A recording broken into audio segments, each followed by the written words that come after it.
Welcome to the post-game show after round 11, the last round at the US Championships. I'm woman Grandmaster Katerina Nemcova, and I am here with Grandmaster Yasser Seirawan. Yasser, what the last round of the championship? It was fantastic. It was just great. Everything you would want in a championship from the ladies as well as the Open. But the Open, everything has to pass through Fabi. He was our leader.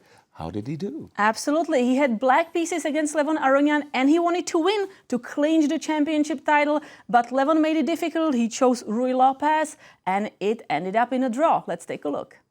By the way, both of these players will finish undefeated in this year's U.S. Championship. So it's a very, very credible result going through these championships undefeated. As we know, Fabi is also nursing an undefeated streak. I think this will push him to 50 or 51. This makes Fabi's 50th undefeated game in a row in the U.S. Championship. Now he is third place behind first place Sammy Reshevsky, who at 82, it's going to take a while to catch him. But now second place behind Gadikamsky at 51. Right. But if he loses to Wesley tomorrow, that streak starts over. Wesley himself. Fabiano is looking for the arbiter because he is about to claim draw. Yeah. And there's the handshake. Fabiano Caruana goes through his fourth tournament in a row without a defeat, and now can only wait and hope that his second is able to do him a second solid. And make a draw, at least in the game with Wesley. And in the ladies' championship, it's all about Carissa Yip. With a victory, she would clinch. If she slipped up even just a little bit, her trailing pack will catch her. So what did she do? She blundered in the opening. Yes, Talia had a huge advantage, but slipped herself. And take a look at the video. I think Carissa's actually just winning this. Completely winning. Completely winning. And with this, she's gonna win the Finish Strong prize, the bonus prize for a player who is clear first, and the first prize. I thought you would have started with the first prize. Yeah, that first prize is a third thought. The only thing you didn't mention is the Bobby Fischer prize, because she's not going to win at 11-0. But that is, wow, that is a very, very impressive. And again, Marie said it at the opening of the show, to come back from a loss in 3 draws and then have such a dominating performance. There's a Bobby Fischer prize, but I think you said there should be a Carissa Yip, comeback award, something. I said that, thank you. She did that too. Maurice says that. You want to give her the credit. Yeah, so I'm liking you less and less on this show. For those of you joining us, Percy's around, right? Wonderful opportunity right here. With her king still in the center, Carissa essayed a move nobody should essay. Do not open up the position when your king is in the center of the board. Talia found what we think was the decisive move.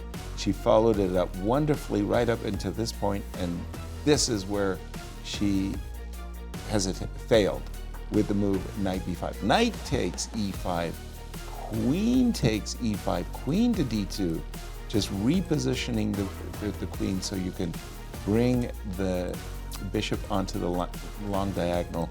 This would have been horrific for Carissa, because you can just see that white has a massive, massive attack against exposed black king. That did not happen, because when Talia included the move knight b5, at first it looks good because you think, oh, I get to play bishop to d4 with a tempo, but there's no follow-up there. And eventually, Carissa was able to clarify to the current position, where she has a winning rook and pawn ending. That's it. And there we have it. Wow.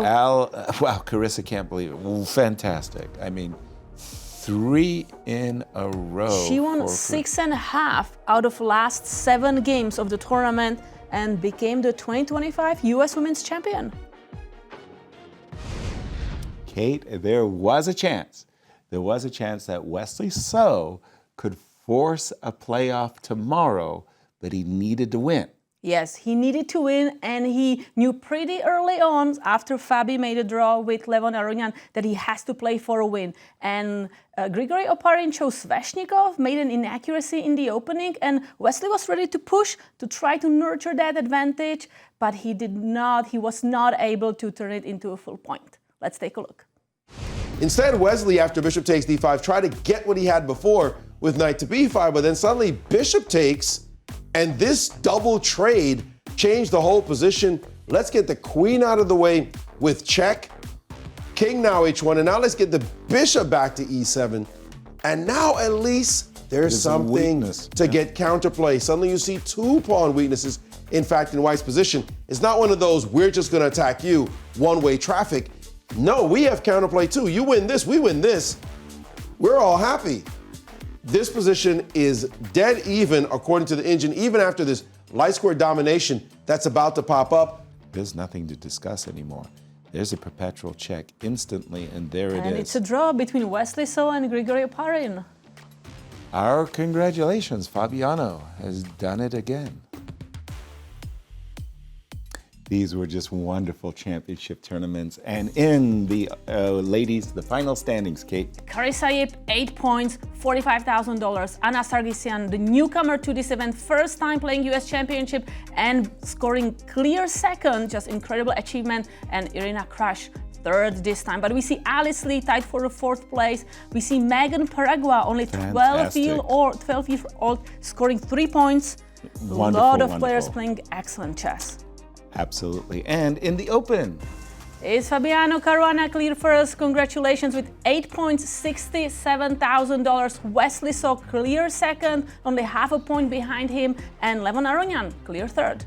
And of course to all the competitors, but a special shout out to very young U.S. Junior champion Andy Woodward for a fantastic performance. Really, really marvelous. And again, these are our champions, and thank you so much for watching. In the meanwhile, good night from St. Louis. We'll see you for our next event. Goodbye, everyone.